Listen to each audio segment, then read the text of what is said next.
أعوذ بالله من الشيطان الرجيم. بسم الله الرحمن الرحيم. ألف لام را تلك آيات الكتاب الحكيم. أكان للناس عجبا أو أوحينا إلى رجل منهم أن أنذر الناس وبشر الذين آمنوا أن لهم قدم صدق عند ربهم قال الكافرون إن هذا لساحر مبين. صدق الله العظيم. سبحانك لا علم لنا إلا ما علمتنا إنك أنت العليم الحكيم. الف لام را تلک یہ آیات ہیں الکتاب کتاب کی الحکیم حکمت والی. کانا کیا ہے للناس لوگوں کے لیے عجباً یہ بات قابل تعجب ان کے اوحینا ہم نے وحی کی الی رجل ایک آدمی کی طرف منہم ان میں سے ان یہ کہ اندر ڈرائیے الناسا لوگوں کو وبشر اور خوشخبری دیجیے الذین ان لوگوں کو آمنوا جو ایمان لائے انا یہ کہ ہے لہم ان کے لیے قدم صدق سچی سرفرازی عند ربہم ان کے رب کے ہاں. قال کہ الکافرون کافروں نے ان بے شک ہاتھا یہ لساحر بلا شبہ جادوگر ہے مبین صریح. الف لام را یہ حروف مقطعات ہیں.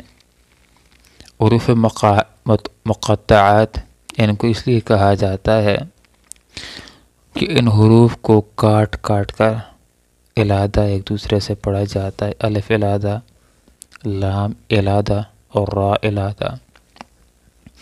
ان کے معنی کیا ہیں؟ ان کے معنی اللہ ہی بہتر جانتے ہیں. اس لیے مفسرین حضرات ان کے معنی کے اندر یہ بات لکھتے رہتے ہیں اللہ اعلم بمرادہ کہ ان کی حقیقی مراد کیا ہے یہ اللہ رب العالمین ہی جانتا ہے. لیکن ان کے کچھ نہ کچھ معنی ضرور ہیں کہ وہ عربی لوگ وہ کفار کہ جو قرآن مجید عظیم الشان کے اوپر جو قرآن کے اوپر طرح طرح کے اعتراضات کیا کرتے تھے کبھی انہوں نے یہ کوئی اعتراض نہیں کیا کہ الف لام را الف لام میم یہ کیسے حروف ہیں یہ کیسے بے معنی حروف ہیں. گویا کہ ان کو بھی بات معلوم تھی کہ یہ بھی بامانی ان کا بھی کچھ نہ کچھ مطلب ضرور ہے. حضرت ابوبکر صدیق رضی اللہ عنہ ارشاد فرمایا کرتے تھے کہ یہ اللہ اور اس کے رسول کے درمیان راز و نیاز کی باتیں ہیں. تلک یہ آیات و آیات الکتاب کتاب کی الحکیم حکمت والی. اللہ رب العالمین حکیم ذات ہے حکمت والی ذات ہے سوجھ بوجھ والی ذات ہے اور اس کا یہ کلام بھی حکمت کے اوپر مبنی ہے عقل کے تقاضوں کے اوپر پورا اترنے والا ہے انصاف کے تقاضوں کے اوپر پورا اترنے والا ہے. اس کتاب کے قوانین حکمت سے بھرپور ہیں. دنیا کا کوئی فرد بھی قرآن کے ایک اصول کو ایک آیت کو بھی انسانیت کے مفاد کے خلاف ثابت نہیں کر سکتا. کسی ایک آیت کے قانون کو بھی حکمت کے خلاف اور انسانیت کے مفاد کے خلاف کوئی ثابت نہیں کر سکتا. اور حکیم سے مراد محکم گویا کہ قرآن مجید عظیم الشان کے احکامات حلال اور حرام کے احکامات وہ محکم ہیں پکے احکامات ہیں ان کو کوئی منسوخ نہیں کر سکتا. اور یہ کتاب حکمت بری کتاب ہے اس کے اندر کوئی تعریف تحریف تغیر اور تبدل نہیں کر سکتا. اکانا کیا ہے للناس لوگوں کے لیے عجباً یہ بات قابل تعجب انا اوحینا یہ کہ ہم نے وحی کی الی رجل ایک بندے کی طرف انہی میں سے. لوگوں کو اس بات کے اوپر بڑا تعجب ہوا کرتا تھا کہ ایک بشر کو انسان نے رسول بنا لیا ہے ایک انسان کو اللہ رب العالمین نے رسول بنا لیا اور اس کے اوپر وحی نازل ہو رہی ہے. حال یہ ہے کہ یہ کوئی تعجب کی بات نہیں ہے. اگر تعجب کی کوئی بات ہو سکتی ہے تو یہ ہو سکتی ہے کہ انسانیت کو رہنمائی کی ضرورت ہو اور ان کو رہنمائی نہ مل رہی ہو اس کے اوپر تعجب کیا جا سکتا ہے. یا اس کے اوپر تعجب ہو سکتا ہے کہ انسانوں کی رہنمائی کے لیے کسی مافوق الانسان چیز کو کسی فرشتہ کو یا جن کو رسول بنا کر کے بھیج دیا جاتا تو اس کے اوپر اعتراض ہو سکتا تھا، اس کے اوپر تعجب ہو سکتا تھا کہ انسانوں کے لیے کوئی اور مخلوق کیسے اسوہ حسنہ بن سکتی ہے۔ اور اس کتاب کو اللہ رب العالمین نے نازل کیا، قرآن مجید عظیم الشان کو، اور آپ صلی اللہ علیہ وسلم کے اوپر نازل کیا اس حکم کے ساتھ کہ آپ نے اس قرآن کے ذریعے دعوت کا کام کرنا ہے، تبلیغ کا کام کرنا ہے، انذار کا کام کرنا ہے، لوگوں کو متنبہ کرنا ہے۔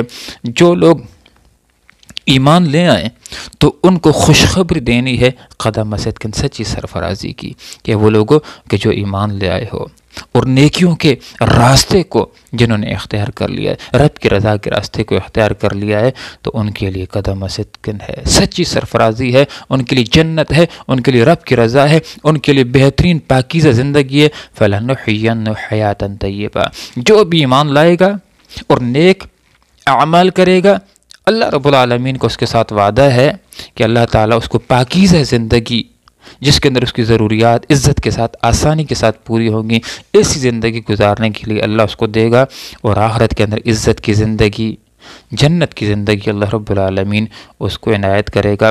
اور وہ لوگ کہ جو ایمان نہیں لائیں گے ان کے لیے نبی نذیر بھی ہوتا ہے، وَأَنذِرِ النَّاسَ، لوگوں کو ڈرائیے، ان کے لیے نبی نذیر ہوتا ہے، ان کو متنبہ کرتا ہے، وہ لوگوں کہ جو شرک کے اندر مبتلا ہو، کفر کے اندر مبتلا ہو، اسلام کے راستے کی طرف، ایمان کے راستے کی طرف نہیں آ رہے ہو، اعمال صالحہ کے راستے کی طرف نہیں آ رہے ہو، اگر اسی حالت میں رہے تو دنیا کے اندر بھی تمہیں سزا مل سکتی ہے، اور مرنے کے بعد تمہارے لیے بہت ہی برا ٹھکانہ ہوگا۔ گویا کہ نبی ان کو متنبہ کر دیتا ہے کہ تمہیں ایمان کی طرف آنا چاہیے اگر اپنے ساتھ مخلص ہو۔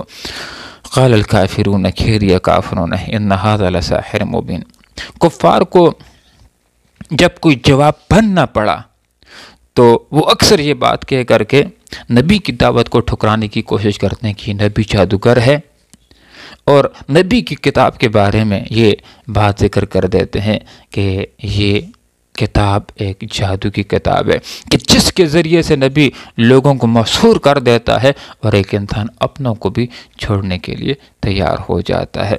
محترم سامعین، ان آیات بینات کے اندر ہمارے سامنے ایک بات یہ آ جاتی ہے کہ یہ قرآن مجید اللہ کی کتاب ہے، اللہ رب العالمین نے اس کو نازل کیا ہے، جبرائیل امین کے ذریعے یہ نازل ہوئی ہے، آپ صلی اللہ علیہ وسلم کے دل مبارک کی پر نازل ہوئی ہے۔ دوسری بات کہ اللہ رب العالمین نے انبیاء کا ایک سلسلہ شروع کیا ہے، انسانوں ہی میں سے اللہ نے انبیاء کو مبعوث کیا ہے، اور مردوں کو اللہ رب العالمین نے نبی بنا کر کے بھیجا ہے۔ اور ایک بات یہ کہ جس طرح آپ صلی اللہ علیہ وسلم نے اس قرآن کے ذریعے انذار کا کام کیا ہے، بشارت کا کام کیا ہے، اس قرآن کے ذریعے سے دعوت اور تبلیغ کا کام کیا ہے، اور دنیا کے اندر ایک انقلاب برپا کیا ہے، ہم نے بھی قرآن کے ذریعے سے دعوت اور تبلیغ کا کام کرنا ہے۔ امام مالک رحمہ اللہ کا یہ مشہور قول ہے، فرمایا کرتے تھے کہ اس امت کے پہلے لوگوں کی اصلاح بھی اس قرآن کے ذریعے سے ہوئی ہے، اور اس امت کے پچھلے لوگوں کی اصلاح بھی قرآن کے ذریعے ہوگی۔ اللہ رب العالمین سے دعا کرتے ہیں کہ اللہ تعالی ہمیں قرآن کو پڑھنے کی، اس کو پڑھانے کی، اور پھر اس کے اوپر عمل کرنے کی، اور قرآن و سنت کے نظام کو نافذ کرنے کے لیے اللہ تعالیٰ میں جد و جہد کرنے کی توفیق عطا فرمائے۔ آمین۔ وآخر دعوانا ان الحمد للہ رب العالمین۔